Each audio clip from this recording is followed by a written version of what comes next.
I'm falling apart right in front of you. Can't you see? I lose control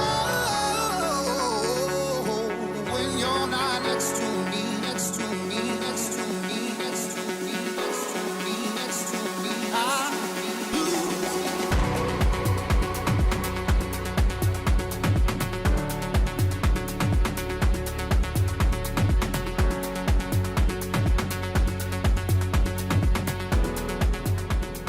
Hello team, j'espère que vous allez bien. Nouvelle vidéo, donc Road to Million numéro 6, donc on arrive au Brésil, si je vous montre rapidement. Hop, vous voyez là on est à Sao Paulo pour une semaine. Je vous montre rapidement la vue. Bon c'est un peu gris, il est tôt, il est 7h du matin, avec petit décalage horaire, on se levait assez tôt ce matin. Tac. Et là je me suis posé là juste pour vous refaire la petite vidéo de la semaine. Moi ça sera une vidéo, hop, je vous remets comme ça. Ça sera une vidéo qui sera sûrement un peu moins dynamique que les autres parce que du coup par manque de temps, vous l'avez vu, on a pas mal voyagé, on a dû déménager. Il y a lundi, il y avait encore les équipes à Dubaï, donc c'est assez sportif. Mais j'ai noté quelques points du coup à remonter sur cette vidéo. Hop là, je vous mets là. Donc pour commencer déjà, pour vous dire donc, les chiffres, comme d'habitude je vous ferai un petit passage sur les chiffres à la fin. Mais là il y a quelques points donc, pour commencer donc, dans les réussites de la semaine, donc c'est que ça y est, Alexandre il est enfin onboardé. Donc il est onboardé à 100%, donc il va pouvoir prendre tous les calls. Il est à l'aise sur Zoho CRM pour faire des propals, etc. Bon, il y aura toujours une petite repasse avec moi pour qu'on valide, etc. les différents budgets. Mais globalement, il est à l'aise pour prendre les calls, les R1, R2, les relances de mail, etc. Et d'ailleurs, on l'a même, si je vous montre directement sur l'ordi, tac. Hop. Je vais vous spoil là, hop, voilà. On l'a même ajouté directement du coup sur le site, donc c'est directement son calendrier. Donc comme ça, tous les rendez-vous qui tombent, hop, c'est directement pour Alex, donc ça c'est good, ça va me faire beaucoup une charge de travail en moins. Ensuite, donc, on a mis à jour la page Qui sommes-nous. Bon, je ne vais pas vous montrer, mais on a pu mettre des belles photos de toute la team. Enfin, si je vais vous montrer quand même, allez hop. Donc, du coup, voilà, si je vais sur le site, vous voyez, les photos sont à jour. Bon, je les ai mis en rapide, mais pour l'instant, c'est des photos qu'on a prises donc, de toute la team. Donc, un peu corporate avec du coup les suites GMOS, etc. Tac. Donc, ça, c'est plutôt cool. Ça met beaucoup d'humains et ça met aussi du coup la team en avant. C'est important, encore une fois, comme je le disais. Dans les autres points, du coup, on est en train de, donc on a des gros sujets. Donc, comme vous l'avez vu, on a beaucoup de clients maintenant en process. Donc, on a beaucoup signé. Donc, évidemment, on a un flux de clients au quotidien qui est assez élevé. Donc, on a plus de 30 clients aujourd'hui en gestion. Donc, en cours, donc, ils sont soit en phase de branding, soit de design, soit d'intégration, soit des clients récurrents qu'on accompagne au quotidien. Et du coup, on a des gros enjeux de process pour pouvoir fluidifier tout ça. Et notamment, donc, on a ajouté un nouvel outil là pour tester. Ça s'appelle Flowmap parce qu'aujourd'hui, le boulot d'étranglement, c'est un peu le copywriting. On a du mal aujourd'hui à être véloce sur la partie copy, donc d'avoir des clients qui soient à l'aise sur la rédaction des pages, donc typiquement, et aussi d'avoir un document qui centralise tout ça. Donc on utilisait Notion, mais c'est compliqué parce que sur Notion il faut à chaque fois donc soit donner accès à chaque personne, soit les personnes n'ont pas accès. Enfin c'est un peu painful, alors que Flowmap on peut directement en fait arriver avec le sitemap. Dans le sitemap on peut mettre donc en gros l'architecture du site, on peut mettre directement toutes les sections. Et dans les sections, ensuite, on peut poser le copywriting. Donc, ça peut venir vraiment, en gros, guider et éduquer un peu le client sur cette partie-là et nous permettre de gagner du temps et de structurer la copie pour nous aussi derrière, être plus véloce sur la partie design et donc avoir des projets qui sont plus rapides et donc des livraisons plus rapides. Donc, c'est mieux pour nous parce que plus rapide veut dire qu'on envoie la facture de fin plus rapidement, donc on encaisse plus rapidement. Et mieux pour le client parce que du coup, il a un délai de livraison plus court. Donc, évidemment, tout le monde est content. Encore une fois, donc, on a aussi ajouté un autre outil qu'on utilise beaucoup mais qu'on va encore plus mettre en avant, c'est Markup pour Webflow.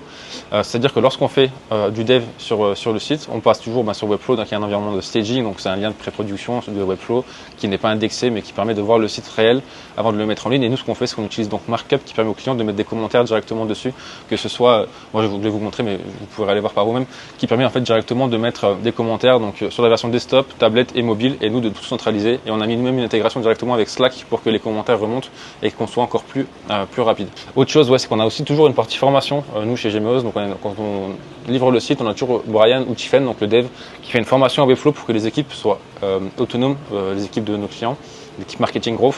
On aime bien dire qu'on veut qu'ils soient au maximum autonomes et pas de créer de dépendance inutile.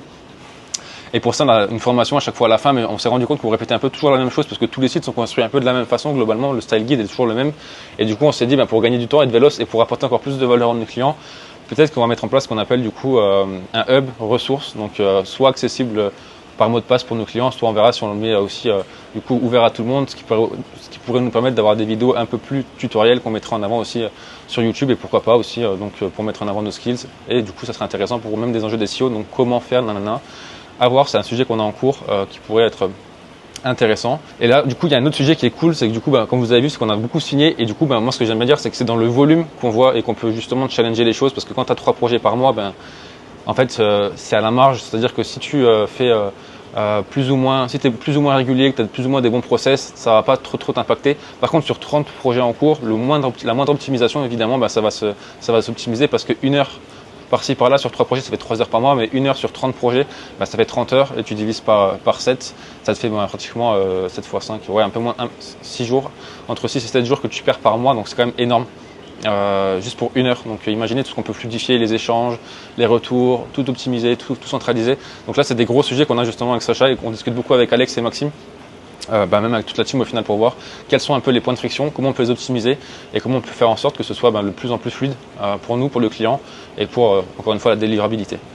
Un autre point important, c'est comme vous l'avez vu, c'est qu'on a du coup on a dû se séparer de Dimitri donc il y a quelques semaines et du coup évidemment on est en train de recruter un nouveau designer. On a fait encore une fois un petit message pour des recrutements, on a fait marcher un peu notre réseau et ce qui est cool c'est qu'on a du coup 2 designers dans le pipe avec une bonne expertise et qui ont bien réussi donc le test technique et du coup on va les tester sur des cas concrets. Donc là maintenant on a 2 designers qui sont prêts à nous rejoindre, profil encore une fois expérimenté, dont un qui est un ami de Maxime, donc c'est vraiment trop cool. Encore une fois c'est la force du réseau, il n'y a rien de mieux que bosser avec des personnes qu'on connaît, donc on va pouvoir challenger ça. Et puis comme je vous l'ai dit, donc là on est parti au Brésil, donc il y a beaucoup de stress quand même, évidemment, parce que du coup on perd un peu, on va pas pouvoir être derrière l'ordinateur, on va devoir vraiment faire confiance aux équipes et c'est un peu difficile de lâcher tout ça. Et encore un an, comme je le disais, c'était juste Sacha et moi à Bali, on passait notre temps derrière l'ordinateur parce qu'on ne pouvait pas profiter. On veut plus ça, on veut réussir à kiffer nos vacances, bien que comme on le sait, on ne sera pas forcément 100% déconnecté, on aura quand même le téléphone sur Slack, etc. Pour le moment, et on va aussi se donner des heures, s'aménager des créneaux de travail, c'est évident. Mais bon, c'est beaucoup de stress, mais ça va le faire, on fait confiance aux équipes. Et du coup, pour en venir à la dernière partie, donc assez rapidement, donc la partie chiffrée. Donc je vous avais prévenu cette semaine, on allait signer un peu moins par rapport déjà au fait qu'on allait être moins présent parce que lundi, mardi, on était en vol, Alex n'était pas dispo et que c'était une semaine de 4 jours. Donc du coup, si je vous fais la semaine, j'ai mis au month directement ici. J'ai mis au week. Ouais, évidemment, il prend dimanche. Voilà, on va regarder ici parce qu'on est dimanche, mais parce qu'il compte du lundi au samedi. Mais voilà, vous pouvez regarder ici. On a signé donc 11 200 € la semaine dernière. On a eu 3 devis signés, donc c'est des petits paniers moyens, mais c'est des paniers récurrents, donc c'est intéressant. On a eu par contre beaucoup de demandes de devis, donc on a eu 13 demandes de devis, donc plus que la semaine dernière, et on a eu on a envoyé 12 devis, donc c'est intéressant. On a toujours un très bon pipe, donc si je retourne sur les affaires, on a un bon pipe, donc ça a pas. On a beaucoup envoyé, peu signé, mais vous voyez, le pipe, on est passé au-dessus des 300 000, donc on a une très grosse, on a de grosses attentes pour la semaine prochaine. Et en plus, donc du coup, c'est Alex qui va s'en occuper à 100%, donc ça va être assez challengeant. On va voir ce qu'il va signer. Je suis pressé de vous partager tout ça. Nous, on va vraiment essayer de kiffer au max ici. Donc, on est une semaine à Sao Paulo et on sera aussi à Paraty. Donc, ça sera une petite île sympa. On va prendre des petits plans jolis. Et la semaine prochaine, donc on est au carnaval. Donc, on sera directement à Rio de Janeiro. Donc, ça va être incroyable. On a pris des petites surprises, un petit truc en hélico au Corcovado, donc ça va être vraiment cool. Je vous ferai un petit peu découvrir la vue. Donc c'est un peu gris ce matin, mais ça fait du bien de changer un peu d'air et d'avoir un autre environnement aussi que Dubaï qui est très cool aussi, mais c'est bien aussi de voir un peu d'autres choses. D'ailleurs on est ici avec 8 potes, donc ça va faire du bien. Je vous dis à la semaine prochaine pour un nouveau numéro et puis portez-vous bien encore une fois. N'oubliez pas le petit like, le commentaire. Allez, salut!